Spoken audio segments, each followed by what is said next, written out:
Staying with that, the 2663 system, when adopted, will be the third education system in Kenya since 1963. Let me take you down memory lane of how the education system has evolved with time. Now, in 1967, Kenya, Uganda and Tanzania formed the East African Community with a single system of education, the 7423, which consisted of 7 years of primary education, 4 years of secondary education, 2 years of high school and 3 to 5 years of university education. In this system, students would sit for a regional examination known as the East African Certificate of Primary Education, EACPE, at primary level, and secondary school ended after 4 years of having sat the East African Certificate of Education examination, EACE. Now, the highest level of education that qualified one to attend university was attained after 2 years of high school, at that time distinct from secondary school, with students sitting for the East African Advanced Certificate of Education, EAACE. Now, in 1977, Kenya changed the examination names after the collapse of the East African Community. The East African Certificate of Primary Education became the Certificate of Primary Education, CPE. The East African Certificate of Education became the Kenya Certificate of Education, KCE, and the East African Advanced Certificate of Education became the Kenya Advanced Certificate of Education, KACE.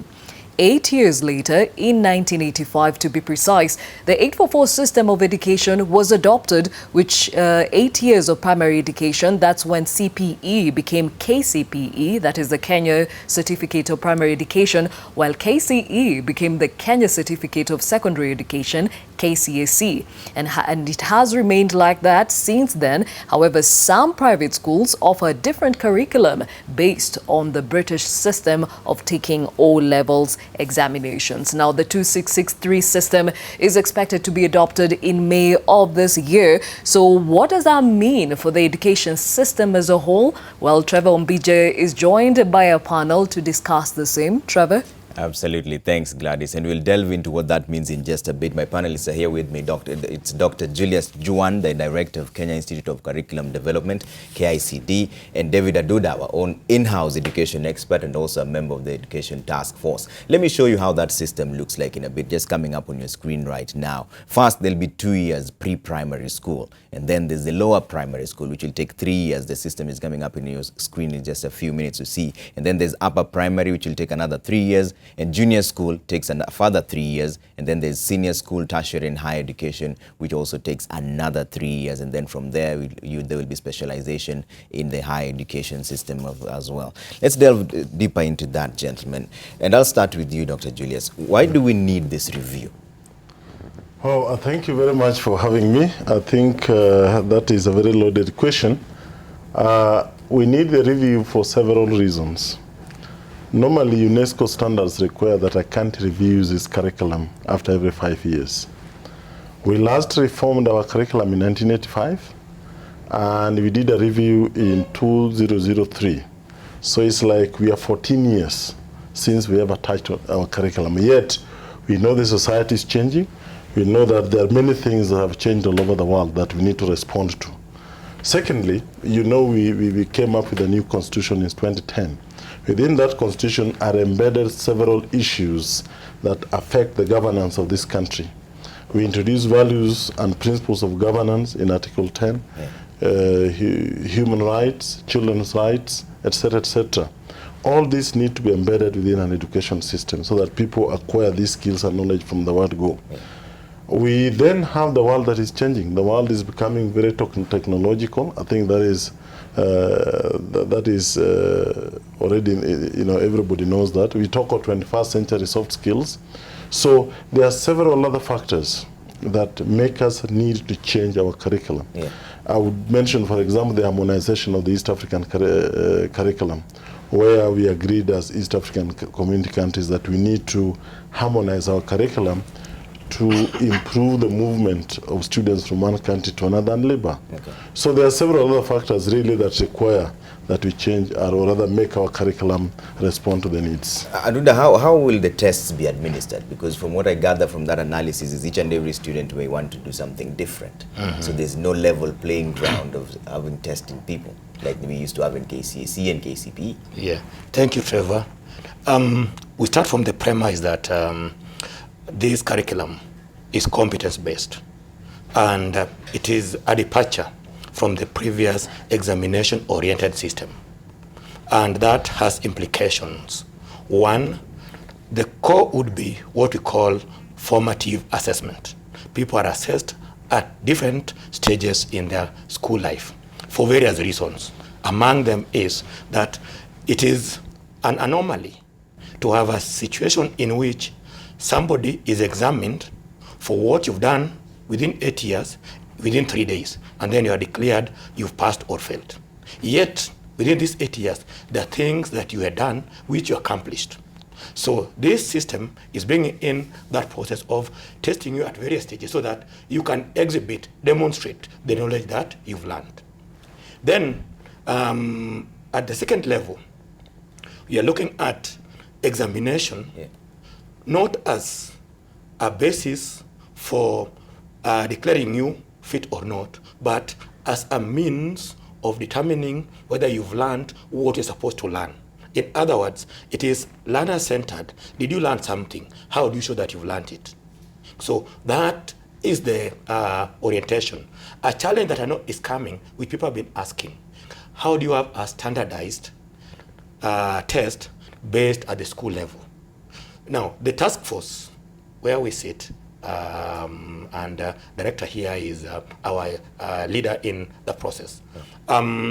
What we're coming up with suggestions on how guidelines to support teachers in doing the tests. And there'll be broad frameworks, and teachers will be taken through this. And there'll be a process of assessing this. Did the teachers follow those benchmarks for assessing children to ensure that there is quality and there's standardized approach in testing? The fear people keep asking is, would somebody in school A favor his or her children and somebody in school B do the same? No. There'll be checks and balances to guard against that. Okay. And if we take the perception that tests or assessments are not assessment to make you fail or pass, but as a means of determining what you've learned, then the teacher or the facilitator himself or herself will begin to realize that you are not testing to show that your kids have passed, but have they mastered the skills which you are inculcating in them. Required. And Dr. Julius, you've seen Wilson Sosio, the NAT Secretary General, complaining that it's being rushed and there's probably political motivation behind it, and it will definitely have a ripple effect on the quality. How do you address that? I think let's look at it this way. We have not reformed our curriculum for 13 years. Why do you think so? Now, what we are presenting today is what we call Basic Education Curriculum Framework. We have worked on this professionally for the last 2 years. And what we needed was to present to Kenyans what that entails. This is going to be the cornerstone of what is going to drive this curriculum. So you're yet to delve into more discussions about this. After you develop the Basic Education Curriculum Framework, and it is accepted by Kenyans as they did today, then you move to the next step. Now, one of the things that we're already developing is Teacher Education Framework. That means we are developing standards for the training of teachers pre-service, and then we'll be working with the TSC along that line to develop the continuous professional development of teachers, guidelines. Okay. Then you move to the next stage to develop the assessment framework. That within this context of competence-based curriculum, how are we going to deal? What are the benchmarks of assessment? Ideally, how long should this take? Because the NAT says it's being rushed. I mean, very briefly. First of all, let us agree that we are dealing with curriculum experts. And we are also Kenyans, just like any other Kenyan. And the people who have been involved in this are people who are trained to engage in this. And therefore, we cannot talk of it being rushed, yet we have not even reached there. It's like you're planning to fail. Okay. So what we need to do is to be given space to do what we are supposed to. Then we present it to Kenyans like we did today. Okay. Then Kenyans will tell us that, no, I think at this stage, let's take it again. How much will it cost? That is one of the things I was going to talk about, the assessment framework, teacher education framework, the funding framework. Now, funding framework is done by the government, assessment framework as a NEC, teacher education framework as an TSC. But And you all must these, have some estimates of how much this is gonna all cost. these bodies are already engaged in trying to look at the next way forward. So how much is it So gonna I cost? think in terms of funding, I think the ministry will be able to give you that. So you don't But want as to give you us saw the when answer. we were doing the presentations today, we have already have international and local experts who are working at the unit cost of what this will mean for the country. Okay. But what I know, without knowing the figures, is that with the money that we are spending in the education sector today, the money we have is enough to implement this new curriculum. Otherwise, we would not have reached where we are. David, very briefly, because we're running out of time here, will this have a ripple effect on the parents? Will they have to pay more? Well, taking out from what Dr. Juan has said, the final figures have not been worked out because there are some other dimensions. For example, we've not concluded dealing with the cost of teaching and learning materials. But we will take the view that, one, this system has inbuilt system that will be saving cost. For example, the number of years you take in primary school will be reduced. That has implication in the number of teachers. You may not need as many more teachers as there were. So that has a way of making you reduce. Balancing out. Yes. Okay. But then the other component is you looking at using locally available materials. And teachers are being trained into this. So that will enable them to also be more innovative, and that will have implications in cost reduction. My final point is that any education system is costly. And I remember the famous quote that if you fear that, you try ignorance.